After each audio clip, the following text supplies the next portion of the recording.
Matthew in Milton Keynes has called to have his say. Good morning to you, Matthew. Good morning, Jonathan. How are you today? I'm good, thank you, Matthew. What would you like to say? Do you, like David Cameron, know how hard it is to stop for good? Yes. I mean, I battled for years. I was a heavy smoker throughout university. I was upwards of sort of 20, 30 cigarettes a day at one point, which, for a sort of a late teens, early 20s is really not a good thing. I managed to quit with vaping about 6 years ago now, and then about a year into it, my father passed away very unexpectedly, and I found his body at home, and I went over and literally the first thing I did was light up a cigarette. After several months of battling again, a really good friend of mine just convinced me one day, Matt, you need to stop. And it was having the support of another vapor or another e-cigarette user that literally allowed me to crush up a pack of, a fresh pack of 20 and, swap straight over onto the e-cigarettes. Now, the kind of the motivation that gave me led me on to actually start an e-cigarette business. So I now run a shop in Milton Keynes. It's inside a bar and gig venue, and I absolutely love what I do.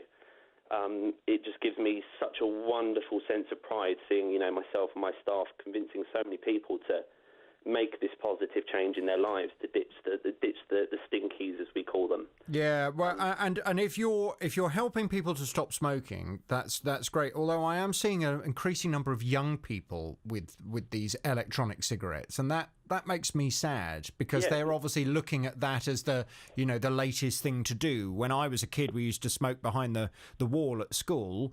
Now they're e-cigarette puffing, aren't they? Instead, yeah, sneaking away. Whenever I drive around, I do, occasionally see a group of young lads with the little kits they've obviously managed to get off Amazon. I think the industry itself has made positive changes over the last sort of year or two to try and kind of really make the industry mature and understand that this isn't something that you can sell to children. I mean, we have a very strict policy in our store as to who we can actually sell to. Obviously, we do the Challenge 25 and all that kind of stuff, and I think the industry is changing. But I think the issue you're always going to get is that kids are very susceptible to that sort of thing. They see these trends, and it's personally, I would rather, if they're going to pick up a cigarette or an e-cigarette, I know which I'd rather they pick up, but at the same time, it shouldn't be happening. When was the last time you had a tobacco cigarette? Last time I had a tobacco cigarette is coming up now to we're in August now, aren't we? Mm-hmm. About 2.5 years ago now. And can you see a time where you would ever go back to smoking cigarettes? No, not a chance. The pure. When you're a smoker, you don't realise just how disgusting it is. You don't really, because you lose some of the, you lose your taste, you lose your smell. You can't really. It's hard to put into words how gross it really is. We obviously, because as I mentioned, my shop's inside a bar in Milton Keynes, so we've got a nice lounge room, but it's opposite a smoking area. So if we just have a window open and you catch a whiff of it, it's remarkably unpleasant.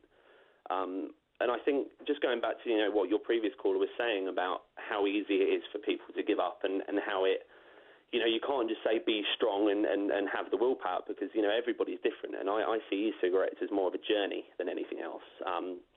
It's all about a personal journey. And the reason you see so many different devices and so many different e-liquids and so many different things knocking around on the market these days is because everyone is different and everyone relies on something different in order to be able to make that switch. But it is swapping one addiction for another, isn't it? Oh, yeah, no, it completely is. I mean, obviously, the benefit of e-cigarettes is that with conventional cigarettes, you're always getting nicotine. The more you smoke, the more nicotine you get. But the beauty of e-cigarettes is that we can, if you go to a store and you go to someone who can help, you can go in and they will take you through the devices and they'll take you through the e-liquids. And the beauty is that you can start on a nicotine level that matches kind of what you were smoking, depending on kind of the brand you were smoking and how much you were smoking per day. You can start on a certain strength of nicotine, and the aim with e-cigarettes is to gradually work down the nicotine strength level until you hit zero. And then it's more about removing the habit, because for a lot of people, it's not necessarily about the nicotine fix, it's more the habit. So, for me, for example, I would get up first thing and have my morning cup of tea and a cigarette. I'd get ready for work, I'd go down, I'd turn the car on and let that warm up and have a cigarette. And it's about that kind of habitual thing. And I think a lot of it is more the habit, and it's more that kind of getting into the routine of it. Matthew, thank you very much indeed for your call. I'm pleased you managed to pack it in. 03459 455 555. I tell you who I'd also like to hear from this morning. If you are this person, is there anyone listening?